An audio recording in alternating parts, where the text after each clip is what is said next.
The political fight for the Eastleigh parliamentary seat of the former Lib-Dem Cabinet Minister Chris Huhne started in earnest today. The Conservatives named Maria Hutchings as their candidate. She came second there at the last general election. No other party has yet named their candidates for the crunch poll between coalition partners and Labour, which is just 3 weeks away. Here's our political correspondent, who's there, Michael Crick. If you wouldn't mind sitting down, everybody gets a turn as best we can. 8 years ago, she made headlines as the mother of an autistic child bashing Tony Blair on TV. And you will as well. A nice bright day to start your campaign, though, isn't it? Today, Maria Hutchings was brought out as the Tories' great hope to bash the Lib Dems, though she could bother Cameron as much as she did Blair. Yes or no for gay marriage? Look, it was a free vote. I would have not voted for same-sex marriage. I believe we have civil partnerships, and I believe that's an issue for the church to take up. House of Lords reform? House of Lords reform, I would most likely have not voted for the reform.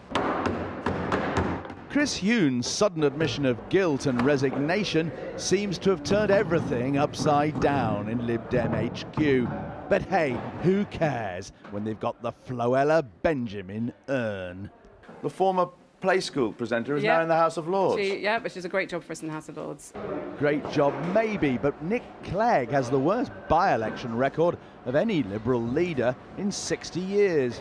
We've got an amazing record here in Eastleigh of winning campaigns. We've got 40 out, well, every councillor in the constituency. We've been winning for 20 years here. Strange then, their council leader in all that time should run shy of running himself. Have you thought of standing in the by-election? I'm pretty well engaged, thank you, already, that's right. Well, you've been running the council, for 20 years now? You should... time to move on? What about your wife standing? There's talk she might stand. Is she standing for it? Labour, who came second to the Lib Dems in the 90s, must now cope with former Home Secretary Alan Johnson's remark last night that they won't win here. The Lib Dems can't get away with it this time. We know that many people here, particularly those who voted Lib Dem last time because they was told that's the way to avoid a Tory government, are bitterly disappointed. And will Eastleigh see UKIP, who were on the rise last year, harmed by today's EU budget deal and Cameron's pledge to hold a referendum? Ray Finch hopes he'll be UKIP's man after their leader decided he too has better things to do. Nigel Farage has chickened out of fighting this election. It's up to you. No, he hasn't. Nigel is fighting on many fronts. He was frightened of losing, wasn't he? Good Lord, no. Nigel isn't frightened of anything except possibly his wife.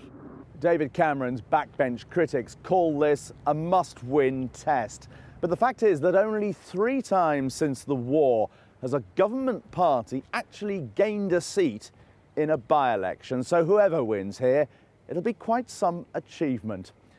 Michael Crick, Channel 4 News in the Eastleigh constituency.